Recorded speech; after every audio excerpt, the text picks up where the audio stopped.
Guntur municipal commissioner పులి శ్రీనివాసరావు తీరుపై నగర మేయర్ కావటి మనోహర్ నాయుడు తీవ్రస్థాయిలో మండిపడ్డారు. విజయవాడ నగర వరద బాధితుల సహాయం పేరుతో కార్పొరేషన్ సొమ్మును 9,24,00,000 రూపాయలు ఖర్చు చేసినట్టు చెప్పి కమిషనర్ ఆ డబ్బుని దోచేశారన్నారు. నిధులు ఏ విధంగా ఖర్చు పెట్టారన్న అంశంపై కార్పొరేటర్లు అడిగిన ప్రశ్నలకు సమాధానం చెప్పకుండా తప్పించుకోవడానికి నాటకాలాడుతున్నారని ఆగ్రహం వ్యక్తం చేశారు. ఐఏఎస్ అధికారి అని ఇష్టం వచ్చినట్టు ఉంటాను అంటే కుదరదు, ప్రజలకు జవాబుదారీగా ఉండాలని హితవు పలికారు మనోహర్ నాయుడు. ప్రజల సొమ్మును దోచేసిన కమిషనర్పై వెంటనే విచారణ చేయాలని ముఖ్యమంత్రికి, ప్రధానమంత్రికి లేఖలు రాస్తున్నట్టు మేయర్ తెలిపారు.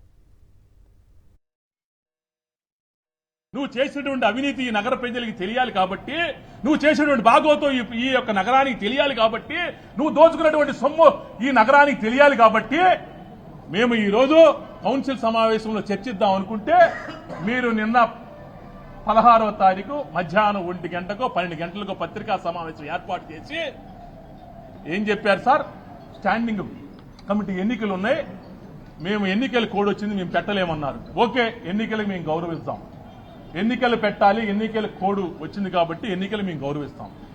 కానీ ఇన్ని కోట్ల రూపాయలు, 9,24,00,000 రూపాయలు, 17 లక్షల ఫుడ్ ప్యాకెట్లు, 13,58,000 మజ్జిగ పాల ప్యాకెట్లు, 3,31,000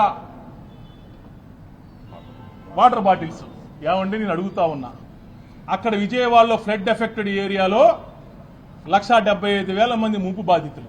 మరి 1,75,000 మంది ముంపు బాధితులు ఉంటే నువ్వు 17,50,000 ఫుడ్ ప్యాకెట్లు 2వ తారీఖు దగ్గర నుంచి 9వ తారీఖు లోపల, అంటే 6 రోజుల వ్యవధిలో నువ్వు ఎన్ని పచారీ షాపులు తిరిగి నువ్వు సరుకులు కొన్నావయ్యా కమిషనర్ గారిని చెప్పి అడుగుతా ఉన్నా. 17,50,000 ఫుడ్ ప్యాకెట్లు గుంటూరు నగరంలో కానీ తయారు చేపిస్తే గుంటూరు గుమగుమగుమలాడిపోతా ఉంటది.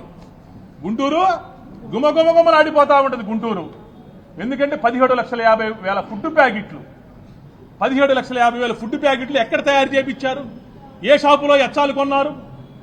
ఎక్కడ వంట సామాగ్రిని పెట్టారు?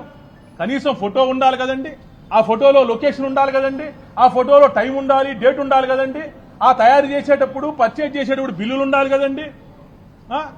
కనీసం ఆ వరకు ఎక్కడైతే వంట వండుతున్నావో ఆ వంటకు సంబంధించిన ఫోటోలు ఉండాలి కదండి. ఒక సామాన్యుడు 1,00,000 రూపాయలు పని చేస్తే, ఒక 2 లక్షల రూపాయలు పని చేస్తే 4 ఫోటోలు తీస్తారు, 5 ఫోటోలు తీస్తారు. అంటే మీకు లబ్ధి పొందేటువంటి పరిస్థితి ఉంటే ఎక్కడ కూడా ఫోటోలు ఉండవు, ఎక్కడ కూడా ఆధారాలు ఉండవు, ఎక్కడ కూడా గుర్తింపు పలికేటువంటి సందర్భాలు ఉండవు.